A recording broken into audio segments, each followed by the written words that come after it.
Hare Krishna, can you hear my voice? Am I audible?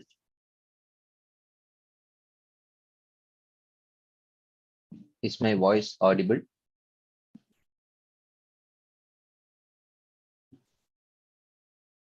Okay, let's start.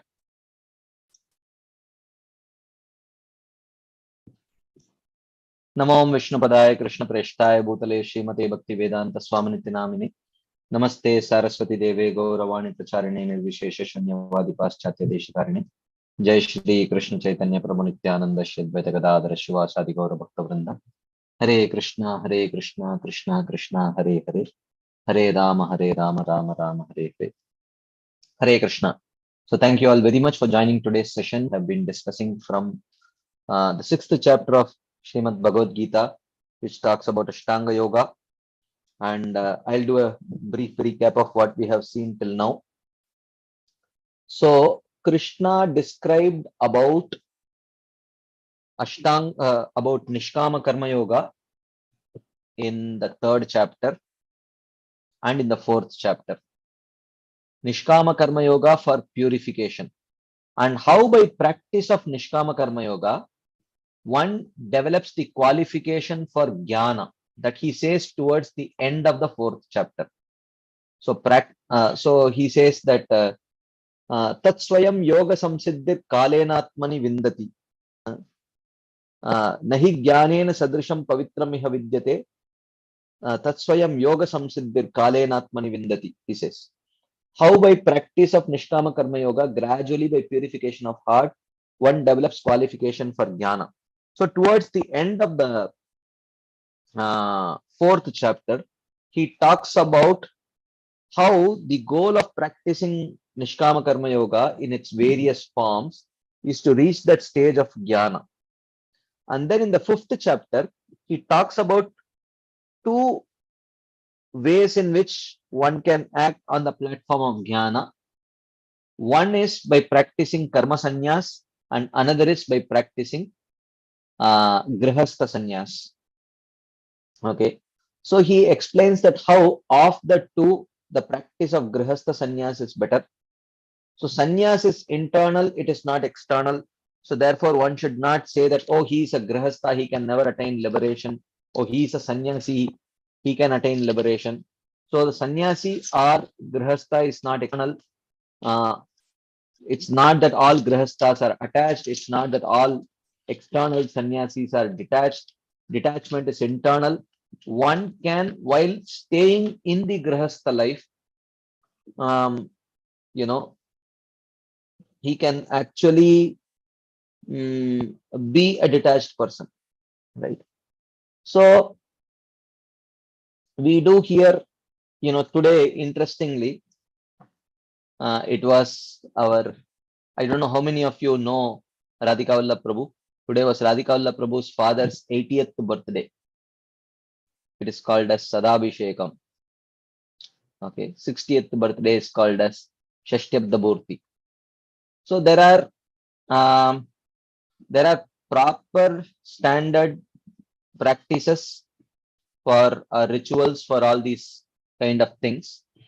So now today I was sitting there, I was talking with Nityanand Prabhu today, and he was asking me, but we hear that Panchashordham Vanam Brajet.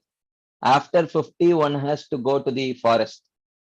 So if that is the Vedic injunction, then how is it that we have this Shashtyabda Bhurti, Sadabhishekam, and all these things, 60th birthday, 80th birthday, and all that.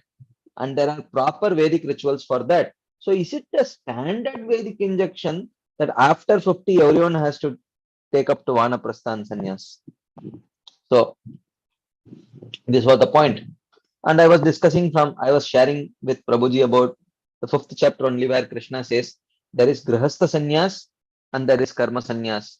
And of the two, Grihastha Sannyas is recommended by Krishna in Bhagavad Gita. So in Grihastha Sannyas means you do stay in the at home only. You do stay in your ashram and you continue with your Varna Dharma. and internally cultivate detachment. So, and also it is not that Panchashordham Vanam Brajet does not mean after 50, everyone should definitely leave. It means, but that by 50, when you are 50, you must have developed internal detachment. That's what it means. You can't afford to remain attached even at the stage of, even at the age of 50.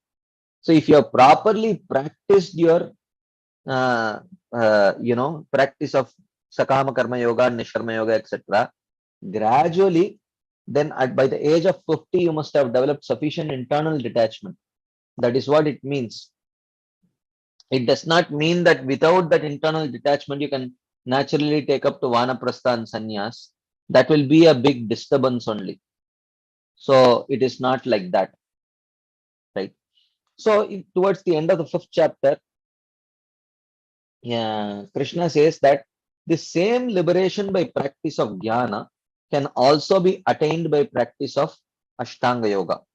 So he introduces Ashtanga Yoga in the last 3 verses of 5th chapter.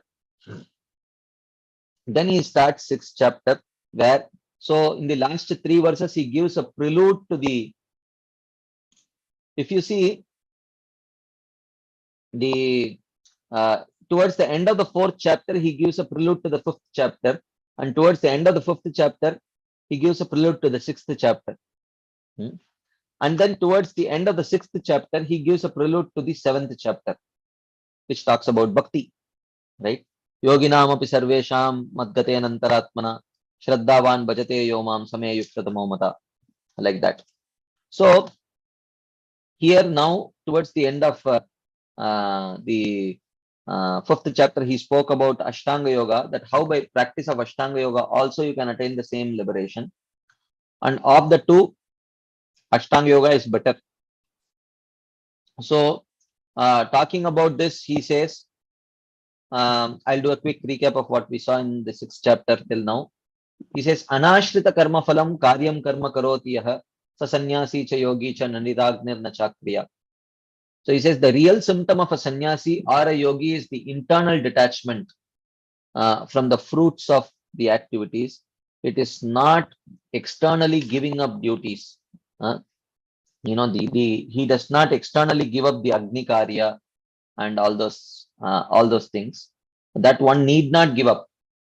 Not that they don't give up, but giving it up is not a primary symptom. The real symptom of a sannyasi or a yogi is internal detachment, not his external performance or non-performance of these karma rituals. Yam sannyasam iti prahur yogam tam vidhi pandava. Nahi asanyasta sankalpo yogi bhavati kaschana. He says, one should understand sannyas and yoga mean the same thing. In fact, one who has not given up his desires for actions, he is never a yogi.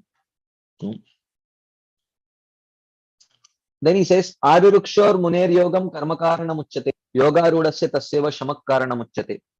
In the beginning stages of yoga, when one has not developed sufficient internal detachment, then performance of one's varnashram duties is very critical. But when one has developed internal purification and he has reached the stage of yoga ruda, where he is ready to meditate on the form of the Lord within the heart, then at that stage of Ashtanga Yoga, one should give up his varnashrama duties, because that will be an obstacle to his meditation on the form of the Lord within. Yada hi nendriyarteshu namasvanusajjate sarva sankalpa sannyasi yoga ruda sadochyate. So who is a person at the stage of yoga ruda? He has no attachment to sense objects, and he has no attachment to karma, the means of attaining those sense objects. Okay, so such a person is at the stage of yoga ruda. Then further he describes this yoga ruda stage. He says, Uddared atmanatmanam natmanam avasadayet atmaiva hi atmana bandhur atmaiva ripuratmanaha. So he says that one should deliver the soul by the mind, and one should not degrade it. The mind is the friend of the soul, and the mind is the enemy of the soul, both. Atmaiva hi atmana bandhur atmaiva ripuratmanah. How the mind is simultaneously the friend and enemy? Bandhuratmatmanastasya yenatmaivatmana jitah anatmanastu shatrutve vartetatmaiva shatruvat. So he says that when one has learned how to conquer the mind becomes his friend. But when one who has not learned that art of conquering the mind, then the mind becomes the greatest enemy. Hmm. He says, Jitatmana prashantasya paramatma samahitah shitoshna sukha dukkeshu tata manapamanayo. A person at the stage of yoga ruda is Jitatmana. He has conquered the mind completely. Prashantasya, and he is devoid of all kinds of attachments. So such a person, Atma Param Samahitah, he has his soul very deeply in trance. Hmm? He has his soul deeply in trance. Hmm? Shita Ushna Sukha Dukkha Mana Apamana Yoho. And he has developed tolerance on the level of body, mind, and false ego. Shita Ushna is tolerance on the level of body. Sukha Dukkha is tolerance on the body of mind. And Mana Apamana is tolerance on the body of, on the level of soul. Sorry, false ego. Okay. Jnana Vijnana Triptatma Kutasto Vijitendriya Yukta iti Uchate Yogi Samaloshrashmakana. Jnana Vijnana Triptatma. And that person is completely satisfied with the knowledge and the realizations that he has received from the scriptures. Kutastaha. He is situated in one nature. Kutastaha. Because he is beyond the three modes. Therefore, he is situated in one nature. Vijitendriya is completely in control of his senses. Therefore, Samaloshrashma Kanchanaha. He sees the earth, the stone, and gold as the same. Like we saw last time, it's not that he has lost the discrimination to see the difference between the three. It's just that in terms of utility, all three are non-different for him. In terms of utility, there is non-difference. It's not that all three of them, he literally sees them, or he sees or he has lost the ability to discriminate between a stone, a piece of iron, and earth, a stone, and a piece of gold. It's just that in terms of utility, because he has no material attachments, for them, for all practical purposes, they are same for him. So then he says, Suhran Mitrar Yudasina Madhyastha Dveshya Bandhushu Sadhushu Apicha Papeshu Samabuddhir Vishishyate. So he says that this person is not affected by people who, in whose association, different kinds of emotions are generated. Okay. So he sees a natural well-wisher, the friend, the neutral person, the mediator, the enemy and the relative, the sinner and the pious persons. He sees all of them the same. Suhrin mitrar yudasina madhyastha dveshya bandhushu sadhushu apichapeshu samabuddhir vishishyate. So this is even better. He's a even better level of yogi who is able to remain equipoised in the association of people who generate multifarious emotions in him. Okay. So then, in the next section, he talks about the various stages in the practice of yoga. He says, Yogi yunjita sat atmanam rahasi stitah ekaki yata chittatma nirashir aparigraha. So he says, the yoga ruda, the yogi, atmanam yunjita satatam, he should always absorb his mind in the samadhi. Ekaki rahasi stitah, he should live in a solitary place. So which means in the yoga ruda stage, solitary meditation, a solitary place is very favorable at the stage of Yoga Ruda. Yata Chittatma, who has controlled his mind and body, Nirashir Aparigraha, he is without desire and without any sense of possessiveness. Okay. So we saw the difference between Yoga Ruruksha and Yoga Ruda because these terminologies keep coming either in the verse itself or in the commentaries. So we did a brief brushing up of these terminologies. The Yoga Ruruksha stage of yoga is the early stage where the heart is still unclean. And at that stage, Nishkama Karma Yoga is parallelly practiced to cleanse the heart. But Yoga Ruda stage is the advanced stage when the heart has become clean, and at that stage, Nishkama Karma Yoga is given up. Like that. So then he says,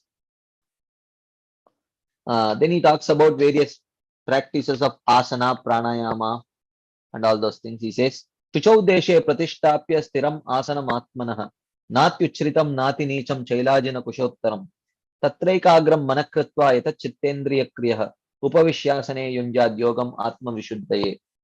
So he says that Chuchau deshe pratishtapya, one should choose a very clean place.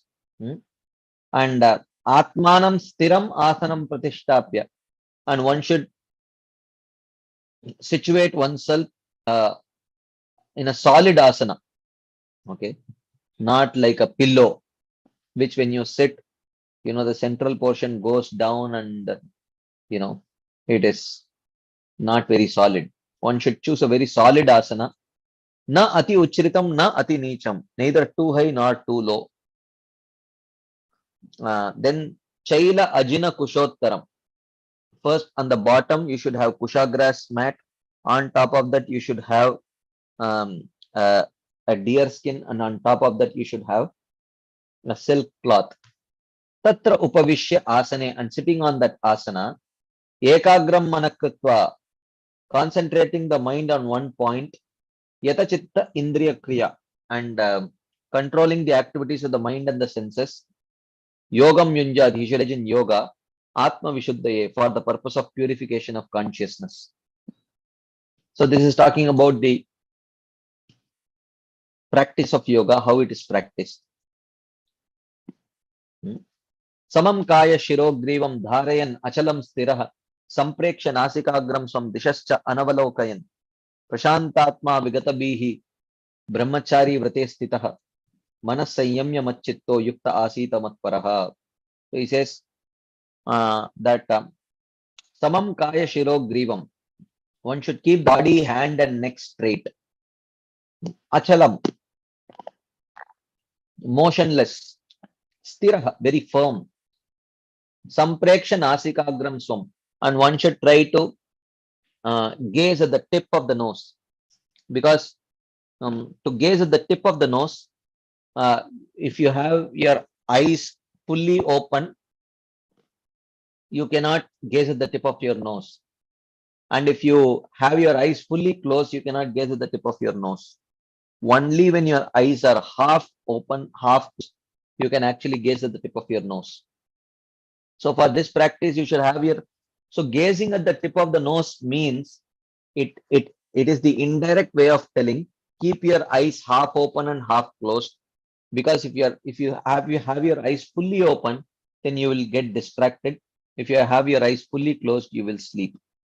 So if you keep your eyes half open, half closed, then you will not sleep, and at the same time you won't get distracted. That is the meaning of that.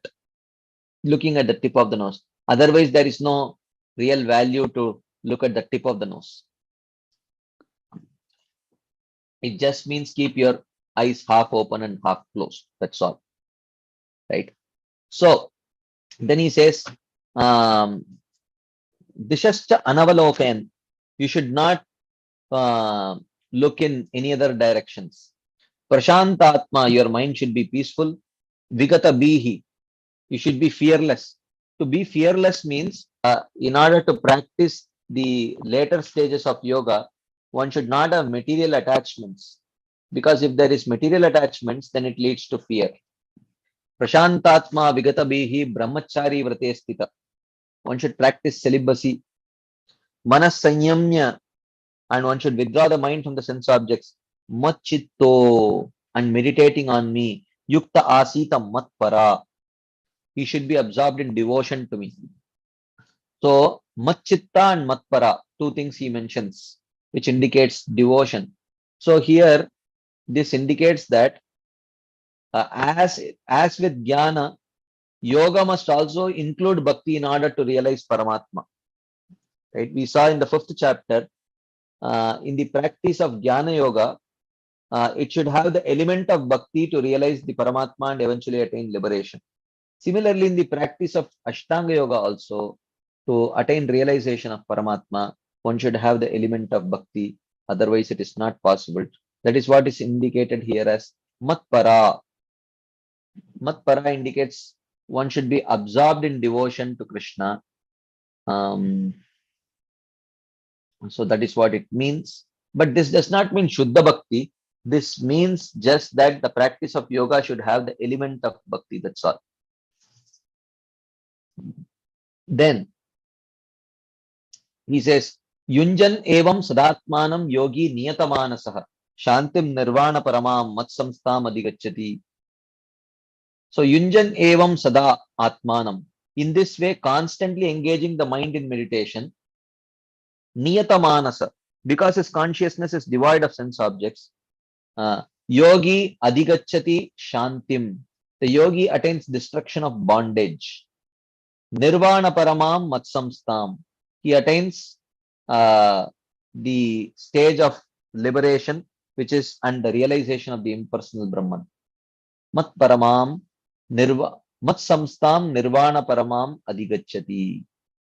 So he attains destruction of bondage, the platform of liberation, and the realization of the impersonal Brahman. He attains that stage. So then he says, Natyashnatastu yogosti nachaikantam anashnatah nachati swapnashilasya jagrato chaiva charjuna.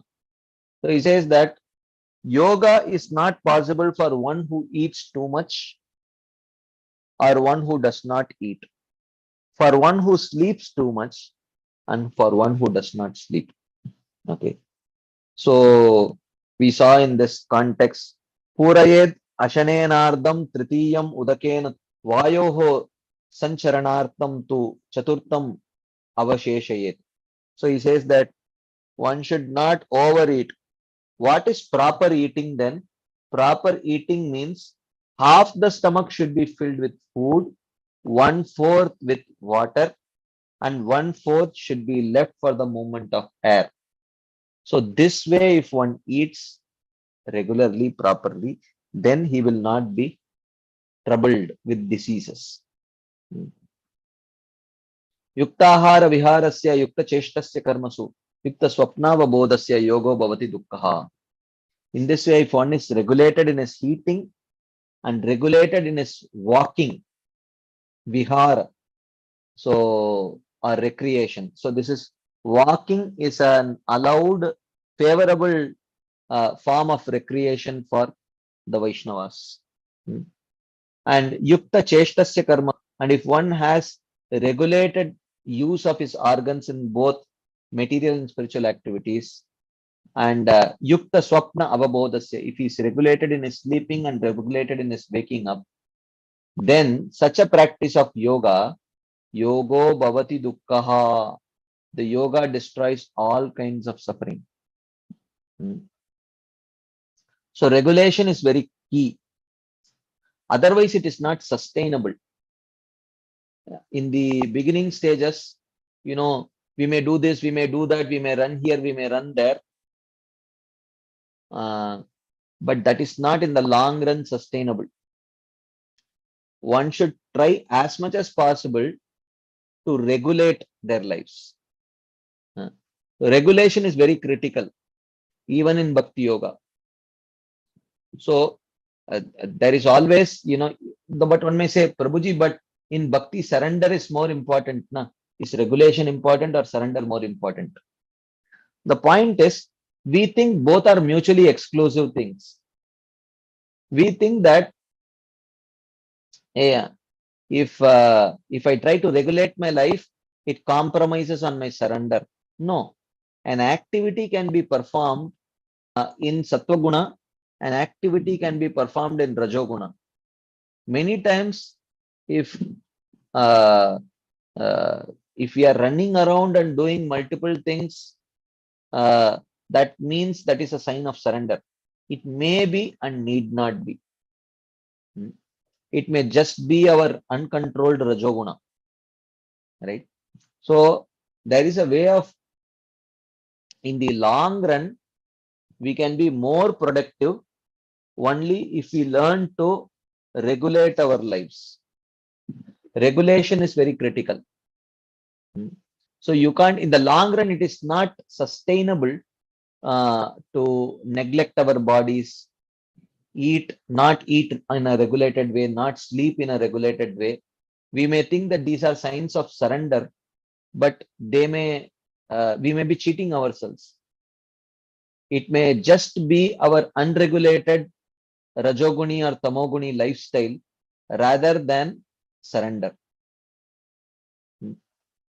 And at the same time, so therefore, one should be very careful to assess themselves, because that habit becomes our second nature. Sometimes we may have extended ourselves for serving the devotees, but we may realize that over a period of time that becomes our habit. Even when there is no pressing need, then we are unwilling to regulate our lives. We are not sleeping at regular times. We are not eating at regular times.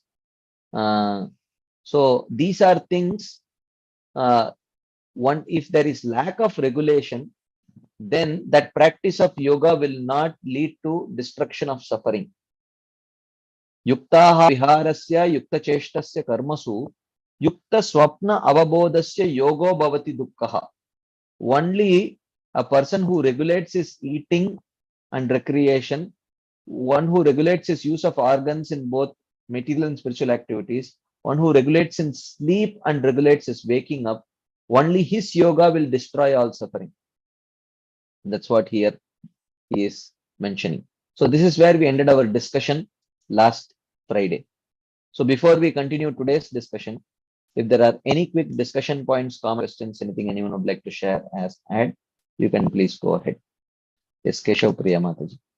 Harishna Prabhuji, Dandavad Pranam Prabhuji. Then- Prabhuji, people doing this Ashtanga Yoga, they are coming out of coming out of all vasanas now, Prabhuji. Then why is this particular shloka is being given to them? Like definitely they will be having regulated life. Like they come out of vasanas now, Prabhuji. In the later stages only they come out of vasanas, not in the early stages. So this is for earlier instruction, is it, Yeah, Prabhuji? yeah. Okay, Prabhuji. Prabhuji, another doubt is there is Siddha Prajna ka Bhasha. We see in second chapter now, Prabhuji, about Jnana Yogi, Siddha Prajna. So is this both like is the same, Prabhuji? That discussion, like Krishna is expressing a few shlokas is discussing about that, no, Prabhuji. Is the both are same, Prabhuji? Almost it looks like the same. Yeah. You Sthita Pragya means one who has reached the stage of Jnana Yoga, self-realization. Yeah. Self-realization. So one can achieve it either through Jnana Yoga or by practice of Ashtanga Yoga. Oh, that fits for Ashtanga Yogis also, is it, Prabhuji? That, Yeah. Oh, because almost it is coming the same. That's why. Yeah, same thing. Yes. Yeah, Prabhuji. Thank you, Prabhuji. Hare Krishna. Hare Krishna. Okay, there is one question in the chat box. When he gives up Nishkama Karma Yoga, he becomes a sannyasi. Or does it have a grihastha yogi and a sannyas yogi similar to Jnana? No. On the path of Jnana, you can be a grihastha sannyasi or a karma sannyasi, but you cannot be a grihastha yogi, because to practice yoga, you have to have a secluded place where you are not disturbed. You can practice grihastha sannyas by continuing to perform your Nishkama Karma Yoga. But Yoga Rudasya Tasyeva Shamakkaranam Uchyate. But on the path of yoga, when you reach the higher stages, you have to essentially give up your karma. So there is no question of Grihastha Yogi. He has to give up that aspect of it. Only till when his heart becomes purified at that stage, if he has chosen the path of Ashtanga Yoga, then he has to give up his Grihastha life. It is not possible. Anything else before we move forward?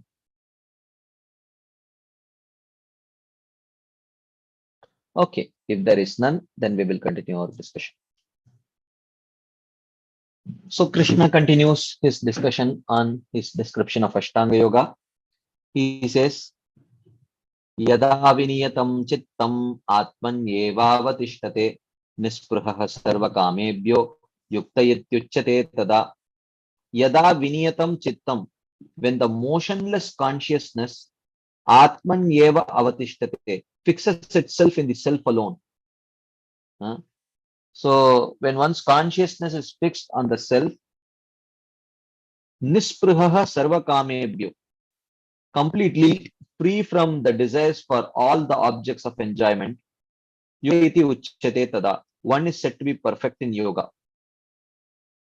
So when is one said to be perfect in yoga? So he says that when the mind when the motionless consciousness fixes itself in the self alone, free from the desires for all the objects of enjoyment, then one is perfect in yoga. So how do you know that now the Yoga Rudha stage has started and I have to give up my essentially my karma? How do we know? Yada viniyatam chittam atmanyevavatishtate nisprihah sarvakamebhyo yukta iti uchyate tata. When the mind, when the consciousness is completely fixed internally in the self and it is free from all objects of sense enjoyment, then one has reached the stage of Yoga Rudha, and at that stage he can give up his practice of karma. So here uh, Srila Vishwanath Chakravarti says, when does the yogi perfect that yoga? This verse describes that situation. When the consciousness stops all movement, okay, and it firmly fixes without distraction in the self alone, it is said to be perfect yoga. So, viniyatam chittam means, as they say, yoga chitta vritti nirodha. So, yoga is chitta vritti nirodha. When the functions of the chitta is stopped, the function of the chitta is actually the chitta vritti is actually to generate material emotions out of sense perceptions. So yoga chitta vritti nirodha means one should stop the action of the chitta to generate material emotions, which means actually cleansing of material vasanas. When the material vasanas are cleansed, then automatically material emotions will not be generated by the chitta, like that. So when there is no longer generation of material vasanas by when one comes in touch with material sense objects, nisprihah sarva kamebhyo, when he is completely free from the desires of all objects of enjoyment and he is perfectly able to focus only on the self, then he is said to be perfected. He has reached the perfected stage of yoga. Then he says, Yata deepo nivatasto nengate sopama smrita yogino yata chittasya yunjato yogamatmanaha. So here he says, what is the symptom of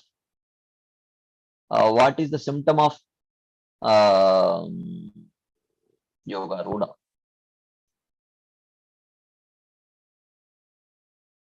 And then in the next verse, he gives an example to explain that perfection.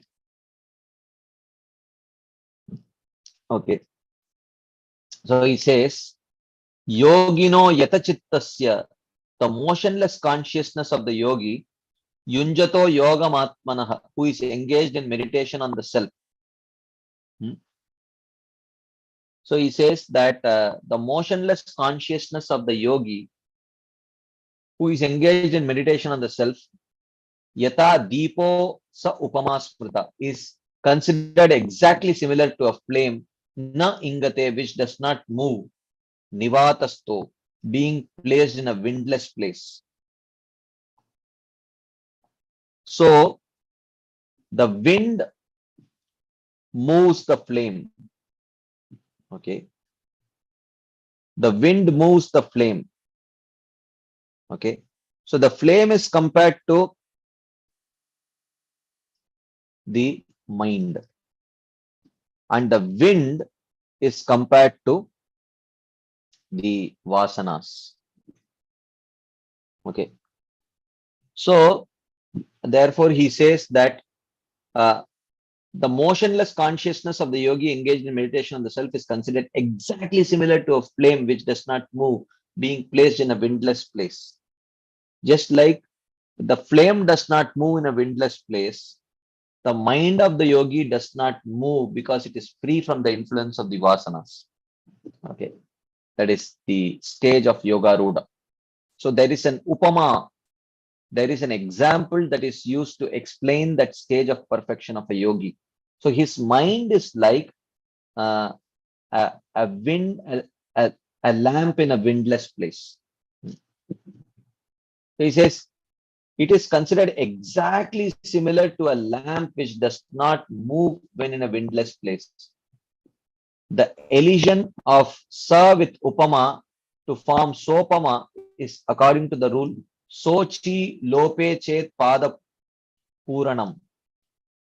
This is from the Panini. The normal form would be sa upama, but according to the rule, it can be sopama for metrical reasons. So, anyways, this is some grammar. So, what is the comparison? He says the lamp is compared to the consciousness of the devoid of movement, like that. So, that is he gives an example to describe the consciousness or the mind of the yogi. Okay. Then he continues. यत्रोपरमते चित्तं निरुद्धं योगसेवया यत्र चैवात्मनात्मानं पश्यन् आत्मनि तुष्यति सुखम् आत्यन्तिकं यत्तद् बुद्धिग्राह्यम् अतीन्द्रियं वेत्ति यत्र न चैवायं स्थितश्चलति तत्त्वतः यं लब्ध्वा चापरं लाभं मन्यते नानं ततः यस्मिन् स्थितः दुःखेन गुरुणापि बाल्यते तं विद्या दुःखयोगः वियोगं योगसंज्ञितम्. So he describes again further describes the state of perfection.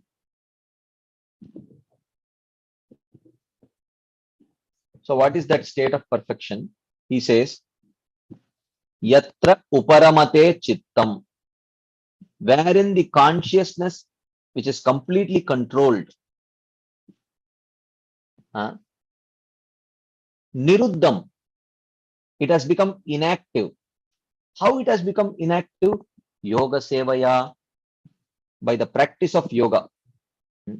By the practice of yoga, the chitta has become inactive because it is free from the impurities. Yatra cha eva atmana atmanam pashyan. So wherein seeing the Paramatma with the aid of Paramatma. Right? So with the aid of Paramatma means with the mercy of Paramatma, which one gets because of his practice of bhakti. because of his practice of the one gets the mercy, because of the practice of the bhakti element in his practice of yoga, one gets the mercy by which he is able to meditate on the Paramatma. Yatra che eva atmana atmanam pashyan.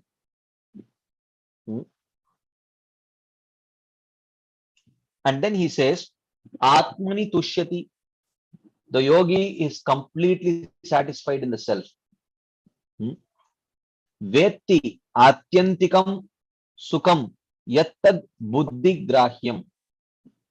Wherein at that stage, like Mataji said, this is the stage of Stita Pragya. This is also the stage of Pragya which Krishna describes in the second chapter of Bhagavad Gita. So he says, Vetti atyantikam sukam. He knows extreme bliss. Buddhi grahyam. That bliss which is experienced only through spiritual intelligence. But atindriyam, but not through material senses. So yatro paramate chittam niruddham yoga sevaya. When the consciousness of the person is completely controlled by the practice of yoga, wherein seeing the Paramatma with the aid of Paramatma, the yogi who is completely satisfied in the self, where he experiences extreme bliss through spiritual intelligence, and which is not at all possible to be experienced by material senses. Yatra stitaha ayam nacha eva tatvatah chalati, wherein he does not move from his true spiritual nature. Of course, here the true spiritual nature does not indicate Jivera Swarupoi Krishna and Nityadas. It just means that he is not the body, but he is the soul. Okay. So he does not move from his true spiritual nature.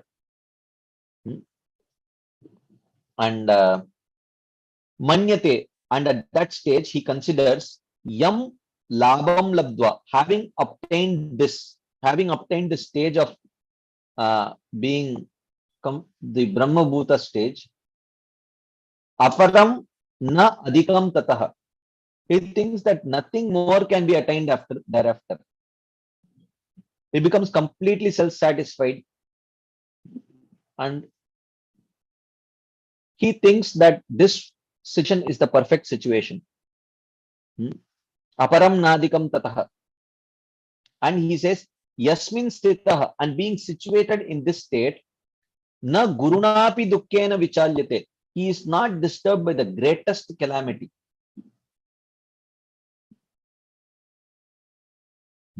Right? This is because of being completely absorbed in that spiritual bliss. Tam vidyad dukkha samyoga viyogam. Know that such a state, know vidyad, that such a state, tam dukkha samyoga viyogam, which is separated from all miseries. Viyogam, which is separated from dukkha samyoga, all miseries. Know that such a state which is free from all miseries, yoga samgitam. To be yoga here means perfection of yoga. He says, sayogo nischayena yoktavyo. This yoga must be practiced with determination. Not that you practice for a while and then stop practicing for a while and then practice for a while and then stop practicing. No. By such a practice, one cannot attain perfection of yoga. One should practice such a yoga with determination. Anirvinna chetasa. Anirvinna chetasa means devoid of depression, which means that when one practices, one may not get immediate success.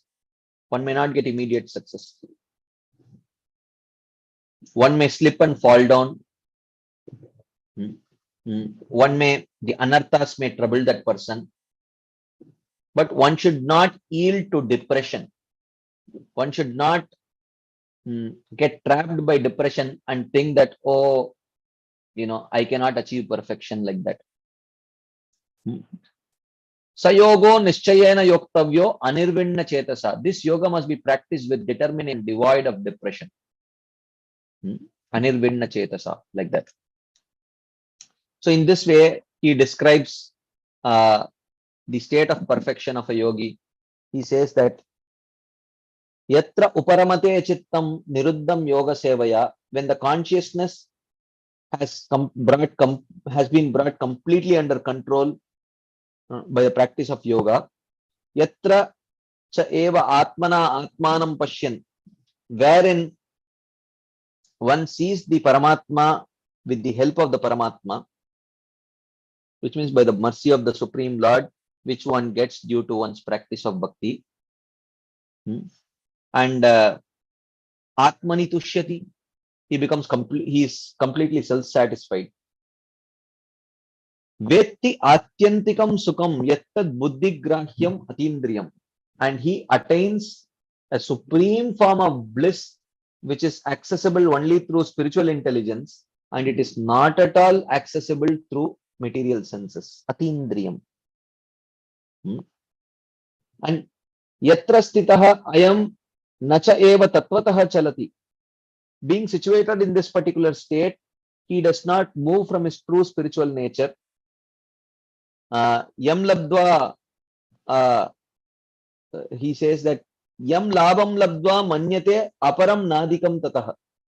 Having attained this state of bliss, he thinks that there can be nothing higher than this. Yasmin stitaha na gurunapi dukkena vichalyate. Having situated in this state of Brahmabhuta state, he does not get disturbed by even the most excruciating type of miseries. Okay. Tam vidya dukkha sanyoga viyogam yoga samgitam. Please understand that such a state which is separated from all miseries, it is actually called as yoga. And this yoga, sayogo nischayena yoktavyo anirvinna chetasa. So this yoga must be practiced with determination. Not that you try a little bit and then not practice after that for a while and then try it out for a while like that. No. With determination, it should be practiced. And anirvinna chetasa, being devoid of depression. When success does not come quickly, one should not feel very morose and depressed like that. So, like that Krishna is describing. So here, in commenting on this verse, Srila Vishwanath Chakravarti Thakur says that in verse 16 and the verses following, the word yoga referred to being situated in samadhi. So yoga here means samadhi, the perfection of yoga. So this samadhi is of two types, sampragyata samadhi and asampragyata samadhi.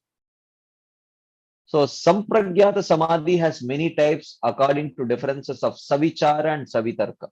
So these are some details. If you don't know, it's fine. But there's some explanation given here. In his footnote, Srila Bhanuswami Maharaj says, these are described in Patanjali's Yoga Sutras. Sampragyata samadhi involves meditation on objects. If the objects are gross, it is called as savitarka. But if the objects are subtle, then it's called as savichara. But asampragyata samadhi is meditation on no object at all. Okay, there are two types of samadhi, which is sampragyata, which involves meditation on objects, which may be gross or subtle, and asampragyata samadhi means meditation on with no object at all, like that. So, what is asampragyata samadhi like? So that is what is being described here. So he says 3.5 verses answer, right? So in that state of asampragyata samadhi, the consciousness does not touch any objects at all. Chittam uparamate, because of complete stoppage, niruddham. As Patanjali Sutra says, yogas chitta vritti nirodha. Yoga means stopping the functions of chitta or consciousness. So he says the word yatra extends its meaning to verse 23rd till the word 23rd. That is why all these verses are connected verses, right? So he says in that samadhi, the yogi seeing the Paramatma by his internal organ, which takes the form of Paramatma. So here Srila Bhanuswami Maharaj says there seems to be two versions here. He says in one version, Atmanam means Paramatmanam. Thus, by the internal organ which takes the form of Paramatma, the yogi sees Paramatma. In the other version, the yogi sees Atma by the internal organ in the form of Paramatma. Since the actions of mind, etc., have stopped, the Atma is not realized. The Paramatma must function at this time to give him awareness of his own self and Paramatma. So this is explanation. So this is all within brackets. So he says that in that samadhi, the yogi seeing the Paramatma by his internal organ which takes the form of Paramatma is satisfied. Because the functions of the material mind has been stopped. The functions of the material mind has been stopped. So therefore, the Paramatma equips him to see the self. That is what is described here. And such a person is satisfied. He feels satisfied. So in that state of samadhi, he then experiences extreme bliss. Sukham atyantikam yattad buddhigrahyam atindriyam. In that state of samadhi, he then experiences extreme bliss, which is comprehended by intelligence in the form of the soul. He says, note, since he has realized soul, it functions with its own intelligence and not material intelligence which has stopped. So there is spiritual intelligence which starts functioning. So he says that in that state of samadhi, he experiences extreme bliss, which is comprehended by spiritual intelligence, which is devoid of contact with material senses and sense objects. Atindriyam. Buddhigrahyam atindriyam. Then he says, then in that state, he does not move from the true state of the Atma, his true form. Chalati tattvataha. And having attained that state, he does not consider anything, attaining anything else. Yam labdva chaparam labam manyate nadikam tataha. Having attained the state, he thinks that there is nothing higher that needs to be accomplished. In that state, he is separated from all contact with suffering. Tam vidya dukkha samyoga vyogam yoga samgitam. There is no suffering, material suffering, because there is no material attachment. Okay. So he says, one should know that state of samadhi as yoga. Tam vidya dukkha samyoga vyogam yoga samgitam. And then he says, sa nischayena yoktavyo. Sayogo nischayena yoktavyo. Though I cannot attain it quickly, certainly I can attain this yoga. Like that, one should have determination. And anirvinna chetasa. One should not get depressed, thinking, oh, after such a long time, I have not achieved perfection. What is the use of all this hard work? Like that, one should not feeling depressed and dejected. Bhumau skalita padanam bhumi deva avalambanam. If you slip, due to the slippery ground, then you take help from that slippery ground, take support and get up and start walking. That uh, that mm, that attitude of getting up and moving on should be there. One should not get dejected like that. So he says that one should practice with mind convinced. What is it to me? Let me attain perfection in this life or in the next. So with that mood, one should practice. So he says, Gaudapad has given an example. Utseka udader yadvat kushagreyaika binduna manaso nigrahastadvat bhaved aparikedatah. One should gradually control the mind without complaining, though it is like taking drops of water from the ocean to dry it up with the tip of a kusha. One should be willing to put in the determination.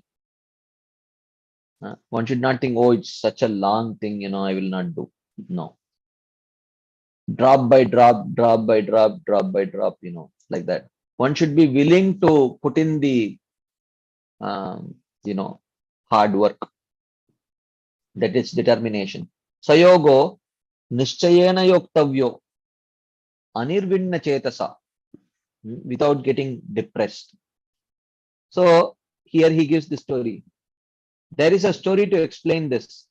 The ocean stole with its strong waves the eggs of a bird which were situated on the ocean's shore. The ocean stole the eggs of that bird. Determined to dry up the ocean, the bird took one drop of water at a time using its beak. The ocean, being emptied of many drops by the bird's beak, was not at all affected. Oh, what a bird which has capability of removing only one drop at a time. How can it empty the ocean? The ocean was not at all affected. Okay, you try your best. I'm not going to give you back your eggs, like that. So he says, even though discouraged by Narada, so Narada Muni came there and discouraged that bird. What are you doing? Don't do it. How can you dry up the ocean like this? Who happened to come there? The bird again made the promise in front of him. In this life or next, I will dry up the ocean. So this is the kind of determination that one needs to practice in yoga. Okay. Then merciful Narada, by the will of the Lord, sent Garuda to help them, saying, the ocean has disrespected you by offending your relative, this small bird, like that. So the ocean becoming dried up by the wind coming from Garuda's flapping wings became frightened and then returned the eggs to the bird. So when Garuda came there, Garuda was flapping his wings and it generated so much wind that the ocean became afraid that that wind will dry up the ocean. So the ocean became very afraid of Garuda, and then he returned the eggs back to the bird. Thus, one should be convinced that the Lord will bestow his mercy on the resolute person who enthusiastically begins yoga, jnana, or bhakti with faith in the words of the scripture. This is the mood. Sa nischayena yoktavyo yogo anirvinna chetasa. So, that is the thing. One should not give up determination and one should not give in to depression. So, even though success may not come immediately, so that mood of determination is very, very important. I will put in the hard work. I will try to do my best. even though success may not come immediately, but I will not lose heart and I will not give my hard work like that. So in that mode, one should certainly, um, continue one's practice of yoga, whether it is Ashtanga or Bhakti or Jnana, etc. Like that. Any quick discussion points, comments, questions, anything anyone would like to share as add?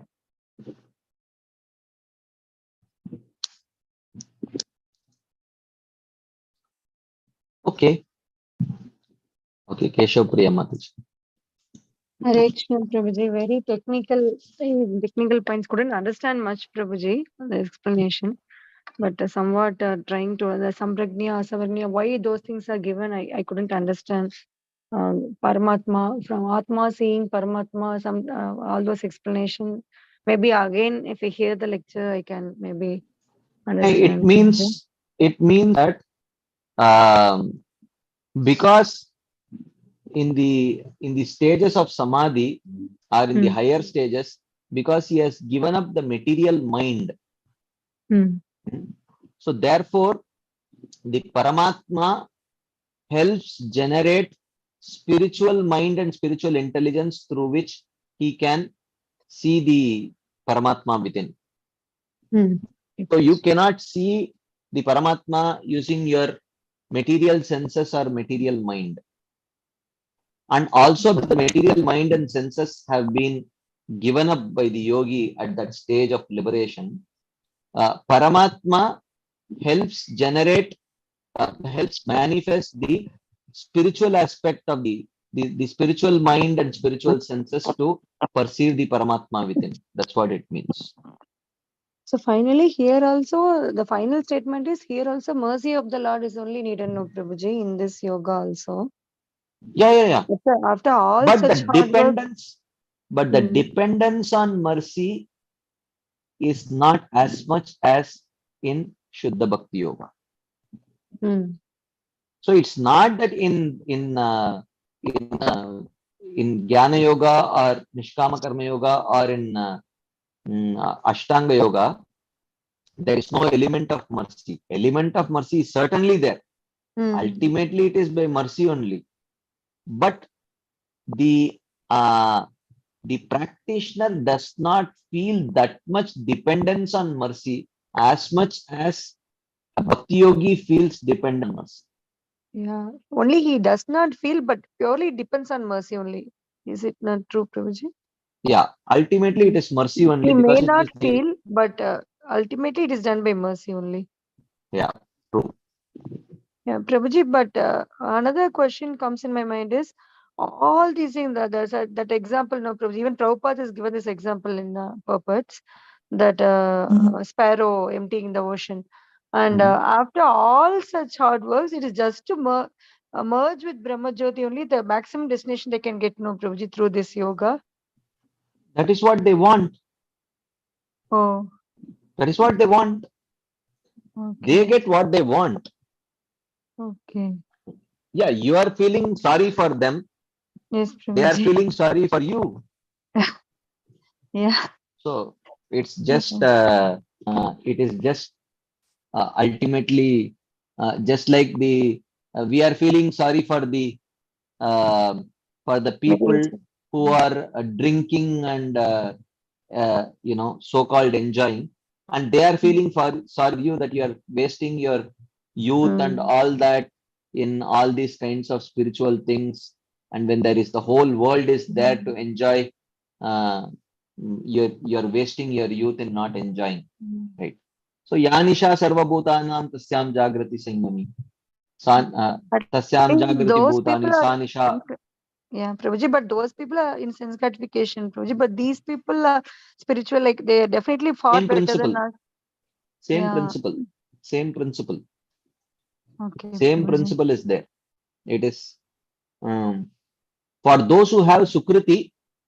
That's why when the first verse that the four Kumaras speak after they receive the mercy of the Supreme Lord is that they say that, my goodness, now we understand. Now that we have received your mercy, now we understand why the Vaishnavas used to not consider the Kaivalya. mukti, Right. Kaivalya mukti as your mercy, Yes, Prabhuji.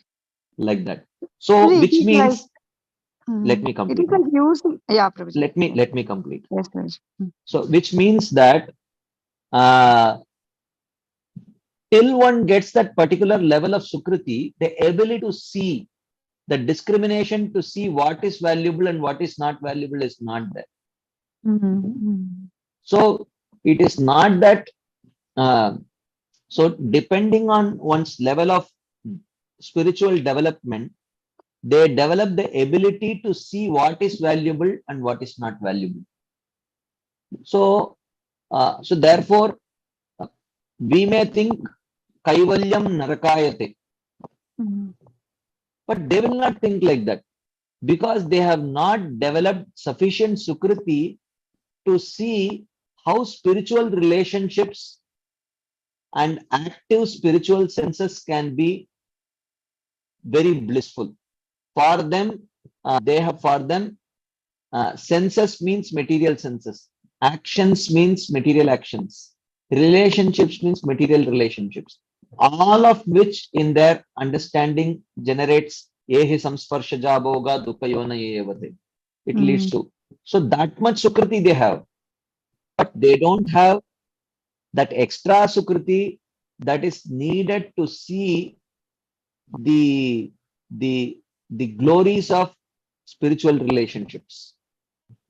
So therefore, when they got that additional sukriti, the first thing that they said, we used to always criticize these Vaishnavas that why they are what they are going to get, why they are asking for darshan of the Lord or uh, uh, make me a dust at the foot of your lotus feet and all that. So why don't you accept the Sahaja Mukti? Why they are rejecting Mukti? They are very foolish, we used to think. Now we understand that, why they considered the Sahaja Mukti as not your mercy. So like that, so it is there, between materialists and spiritualists, there is day and night. And between various levels of spiritualists also, there is difference in value system.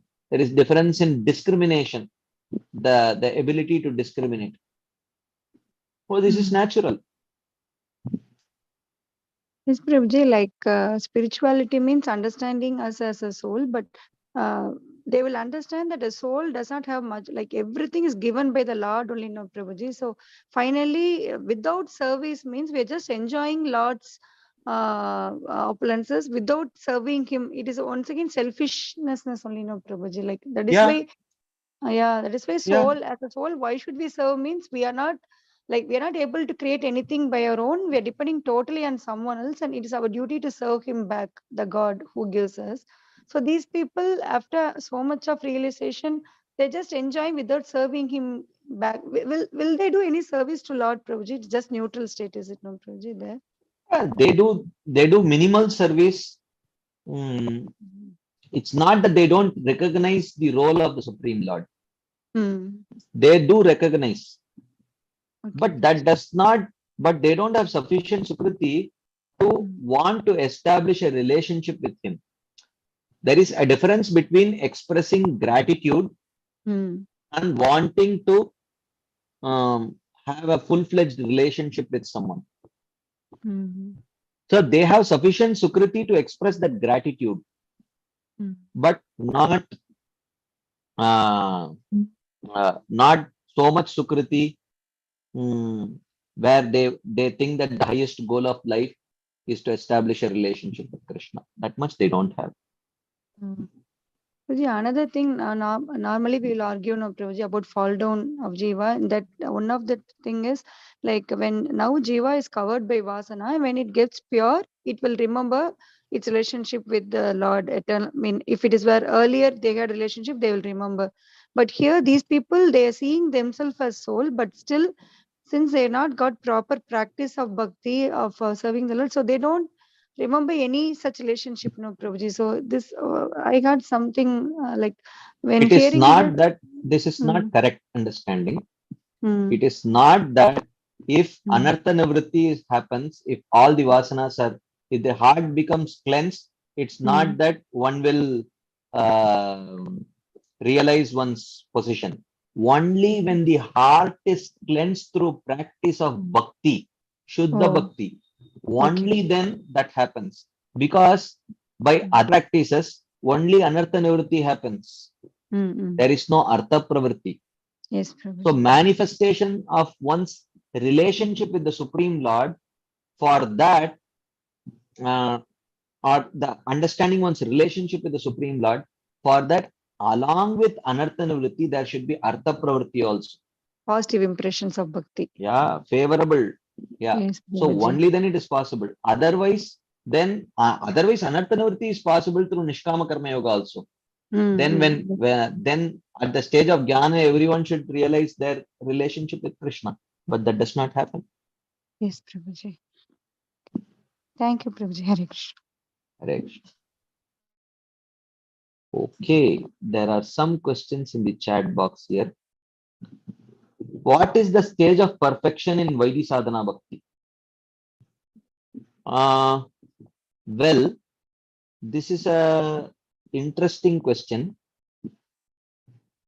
If we are talking about Vaidhi Sadhana Bhakti uh, as as practiced by the other sampradayas, like the sampradaya like Sri Sampradaya or Madhva Sampradaya, where that Vaidhi Sadhana Bhakti is practiced due to Vaikunta Bij, the seed of Vaikunta Bhakti. Okay. So that perfection, the perfection of that Vaidhi Sadhana Bhakti is to reach the stage of Bhava. But if we are talking about Vaidhi Sadhana Bhakti as practiced by the Gaudiya Vaishnavas, then it is not, even though in the initial stages it may look similar to Vaikunta Bhakti, but it is actually Goloka Bij, the seed of Goloka Bhakti. So the perfection of that Vaidhi Sadhana Bhakti also is ultimately Bhava, but before reaching Bhava, one should also develop an attraction to follow in the footsteps of, one should develop a greed to follow in the footsteps of the Vrajavasis. The greed for Raganuga, that has to be there. Tannama Rupa Charitadi Sukirtananu Smrityor Kramena Rasana Manasi Niyojya Tishtan Vraje Tadanuraga Jananugami Kalam Nayet Tadakilam Iti Upadesha Saram. As Sri Rupa Goswami says,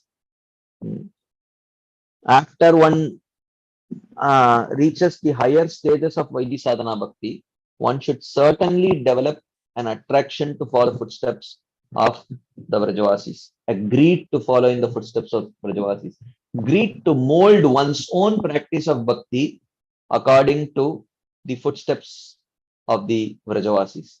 That greed should precede even once reaching the stage of Bhava. So ultimately Bhava, but that Bhava should be shaped by the devotion which is seen in the Vrajavasis. So that is called as, so that is actually, you can say that, that is, you can say, an intermediate perfection of Vaidhi Sadhana Bhakti. We develop greed to follow in the footsteps of the Vrajavasis. Okay, there is a question in the chat box. Is there any example of such yogi? Which yogi? I'm not able to exactly understand. Which yogi is being mentioned here? I mean, maybe it's in relationship with one of the discussions that we have been having, but I'm not able to understand in this context. Okay, the perfected yogi as discussed in this shloka. Are there Ashtanga yogis who have reached this stage of perfection? Are there any examples of this? Yeah, there were the Nava Yogendras. who were initially this kind of perfected Ashtanga yogis, who eventually, by mercy, they took up to practice of pure devotional service. So the Navayogendras are one example of this. There must be other examples also. Of course, the examples might be given in the Yoga Shastras, but in them there is an example of those who perfected the stage of Bhakti only. But the Navayogendras were previously perfected Ashtanga yogis. So that is one example. Anything else before we move forward?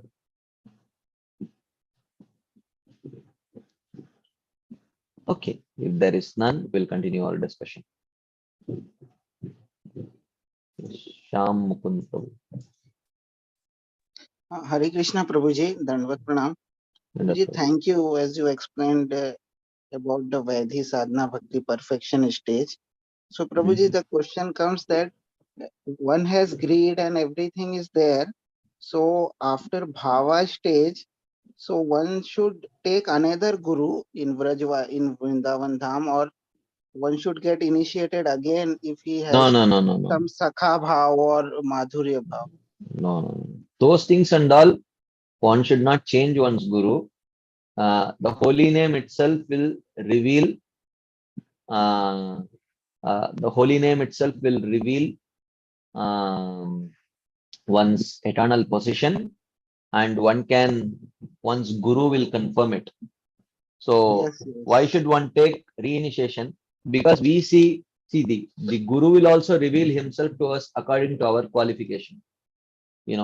The guru will not advertise, come to me for sabha or sakhi bhav and all those things. That is all what sahajiyas do. So even our own guru, we may not see that aspect of our own guru, but when we become actually qualified, when by pure chanting of the holy name, when the heart becomes thoroughly cleansed, and when one day when we get an attraction to follow particular Vrajavasis, then we will see how our guru is also qualified in that direction. Till then, we won't even have when we cannot see that greed in ourselves, then we cannot see that greed in our guru also. But the day we become qualified with that particular greed, then we will see that greed there in our guru also. Yes. Thank you, Prabhu. Thank you for clearing this. Thank you. Hare Krishna. Okay. If there are no further discussion points or comments, we will continue our discussion. So in the previous verse, Krishna spoke about the perfect stage of this yoga, and then he concluded by telling that sa nischayena yoktavyo yogo anirvinna chetasa. Actually, that verse should have come. Actually, this line actually should have come in the previous. I made a mistake here. I should have actually put this particular line along with the previous verse. Let me just make that small change. Give me a second.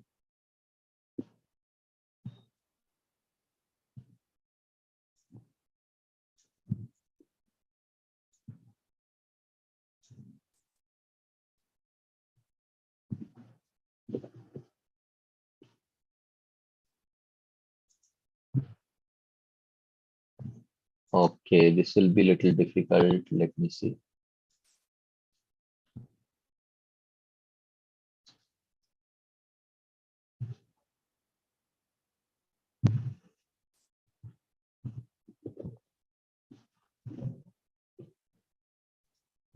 Okay.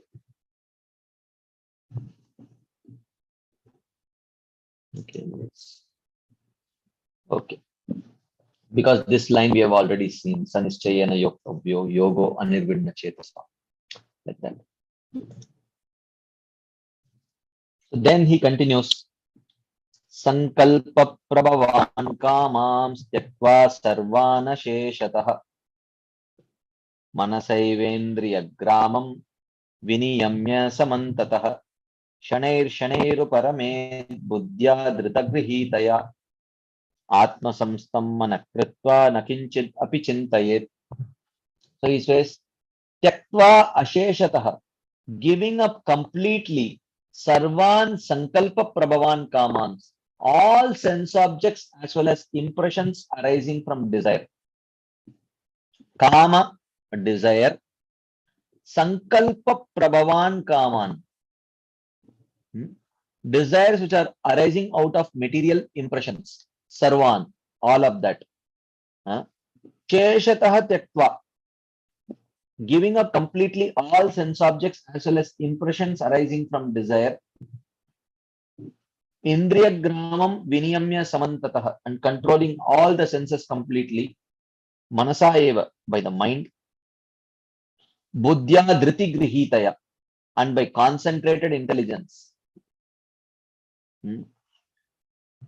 So, giving up completely all sense objects as well as impressions arising from desire, controlling all the senses completely by the mind, by concentrated intelligence. Atma samstam manakritva, and having the mind meditate on the Atma.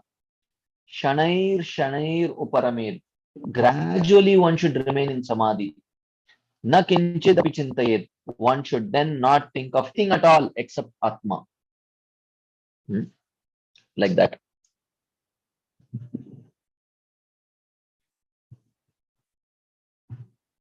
So he says here, in such practice of yoga, the first and the last actions are mentioned in 2 verses. The first action is to give up desires, and the last action is to not think of anything else, anything at all. So now he is summarizing what he has spoken. Don't be attached to anything else, and by such a practice of yoga, the last step is don't think of anything else other than Atma, which means that is the stage of Samadhi.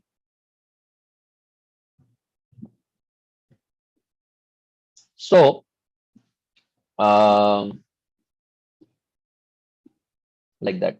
So, Sankalpa Prabhavan Kamam Tyakva San Asheshatah, giving up completely all the sense objects as well as impressions arising from desire, controlling all the senses completely by the mind, by concentrated intelligence. So the intelligence controls the mind controls the senses control the sense objects, and by that, having the mind meditate on the Atma, one should gradually remain in Samadhi, and one should not, na kinchit api chintayet, one should not think of anything else other than the Atma. Like that. But it will not be easy.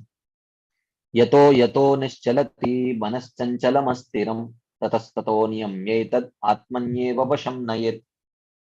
Yat chanchalam astiram manaha niyamya, restraining the fickle, unsteady mind. Yato nischalati, from wherever it wanders. Atmanyeva vasham nayet.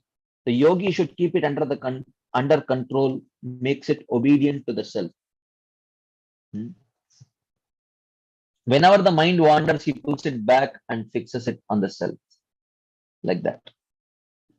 So, if the mind contacting the mode of passion happens to become unsteady due to the appearance of previous attachments, one should again practice yoga, bring it back.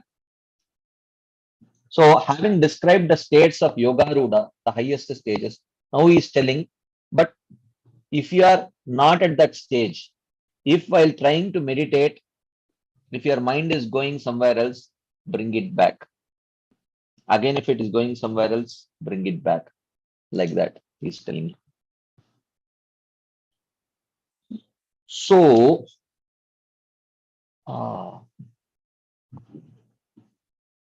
then he says, Prashantamana samhyenam yoginam sukhamuttamam upaiti shanta rajasam brahma bhutam akalmasham Sukam Uttamam Upaiti. Supreme bliss comes. Prashanta Manasam Hyenam. To that yogi who has pacified mind. Shanta Rajasam, in whom the mode of passion has been completely subdued. Akalmasham, who is free of sin. Brahma Bhutam, and thus on the level of the realization of Brahman. So this is the practice. Yato yato nischalati. This is the practice. And by this practice, you reach the, you eventually what stage you reach is, you reach the stage of Brahma Bhuta stage. Okay. And when you reach that stage, Sukam Uttamam Upaiti, Uttamam Sukam, one attains unlimited supreme bliss. To that yogi who has managed, who has learned the art of pacifying his mind.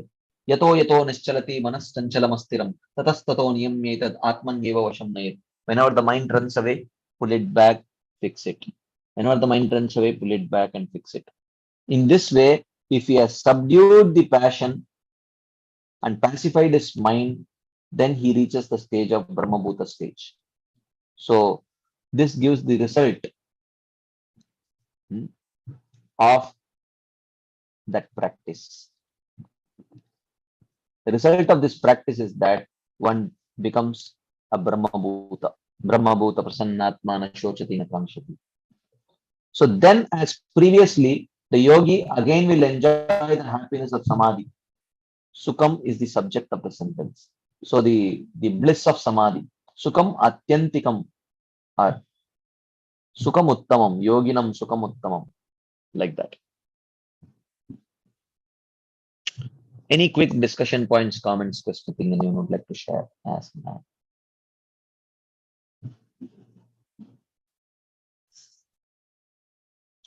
Okay, if there is none, I think we will pause here.